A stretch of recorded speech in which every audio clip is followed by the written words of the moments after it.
are continuing to track the results from the election. While Democrat Adam Schiff won the U.S. Senate seat here in California, both AP and ABC News have projected that Republicans have taken control of the Senate. It is the first time in 4 years that Republicans have taken the Senate majority, and control of the House is still up in the air, though. 3 California races we are closely watching could have a say in deciding if Republicans or Democrats will have the majority. So let's go ahead and take a look at those results that we have in so far. First, in U.S. House District 3, Republican incumbent Kevin Kiley has been elected to another term. He has 58% of the vote, holding off Democratic challenger Jessica Morse. Let's go ahead and go to District 9. This U.S. House race, Stockton Mayor Kevin Lincoln is currently trailing Democrat Josh Harder. Right now, Lincoln with 49% of the vote, Harder with 51. This race still remains a little too close to call, so we'll be following that. And then in U.S. House District 13, which is a rematch of the closest congressional race of 2022, Republican incumbent John Duarte has 51% of the vote. Adam Gray there you see with 49% of the vote. I do want to get to our political strategist, though. Right now, we have Tamika Hamilton back with us once again. She did get some sleep. Well, a little bit, right? A little bit. And we have our Democrat here, Roger Salazar. Thank you both so much for being here. No problem. Look, as we wait to, continue to track these House races to be called, I do want to talk about the balance of power here. Tamika, I'm going to start with you. Mm-hmm. With a Republican-controlled Senate, possibly a Republican-controlled House, and then a conservative majority Supreme Court, what happens to the concept of checks and balances at this point? I am very optimistic that the promise of having those checks and balances and the promise of people coming together and working across the aisle is going to happen, regardless of how the House races pan out. And so I think it's just really important for us to, again, look at the reality of things, and the voters want that. So I think it will happen. And what about for you? Yeah, I know, and I think it's very important for us. Again, we're going to keep an eye on those House races, especially those ones here in the Valley here in California. But we really, again, for Democrats, I think it's going to be important for them to get as close as they can in the House. Even if you've got a 1 or 2 vote margin, you're able to peel off a couple of moderate Republicans to keep those checks and balances in place, because you do want to be able to make sure that he just doesn't run roughshod. I mean, you want to be able to have a president who's also going to take into account you want a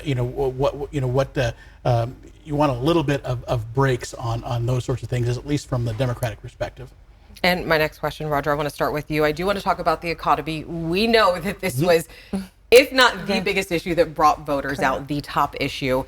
We saw it spike this morning. What do you think the economy is going to look like moving forward from here on out? Well, look, again, I think the Biden and Harris administration have done a good job, of setting this economy up to get to the point where it's starting to spike now. They unfortunately did not do a good job of telling people and translating that and talking to voters about the issues that they care about the most. So I think the economy is going to do fine for the time being. Now, what Trump does with it, if he decides to go the tariff path, that's going to change the economy overall and could end up hurting people. So hopefully he doesn't go that route. But you don't think the Democratic voters heard? No, they didn't, and I think we did. We as Democrats did not do a very good job of talking to people about bread and butter issues, and we got to figure out a better way to talk to working class voters about the types of things that they care about, rather than talking about ancillary issues. Tamika, what do you think the economy is going to look like in the future? If it's anything like the Trump presidency, I think that it's going to be more positive. I mean, just like we talked about the bread and butter issues in the last segment, it's just so important that, again, we get back to the reality of things, and that was the reason why Donald Trump, that's one of the major reasons why he won the election, because of that nostalgia, thinking about, the fact that eggs and gas and all those things weren't, triple the price it is today. So I'm really confident that they'll do everything they can to put money back in people's pockets. And I have another question I want to ask both of you. Tamika, I want to start with you. Donald Trump has promised sweeping action in this second administration, including proposed tariffs of 10 to 20% on foreign goods. How do you think that this could play a role in the future of the economy? Well, again, it goes back to, people having confidence that, him being a businessman and him going, bringing the economy to the place that was back 4 years ago.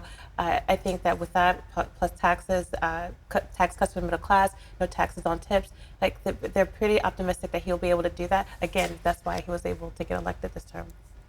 Yeah, and I just think that tariffs are a terrible idea. I think again, there's a time and place for tariffs, but if that's going to be your economic starter, I just don't think that's going to work. I think it's going to those tariffs are not. I think Donald Trump thinks that tariffs are things that that other countries pay. It's the people who purchase things here that pay them, and they pass that cost on to the consumer. So goods are going to be higher. So again, from my perspective, it's just it's a bad approach. Yeah, I mean, everything's not a one-stop shop. I think that at the end of the day, there's going to be a combination of things that are necessary to bring us back to the place that we were a couple of years ago and people feeling confident. So again, I think it's really important to just like see the future and think that it's a possibility that American people are going to be satisfied.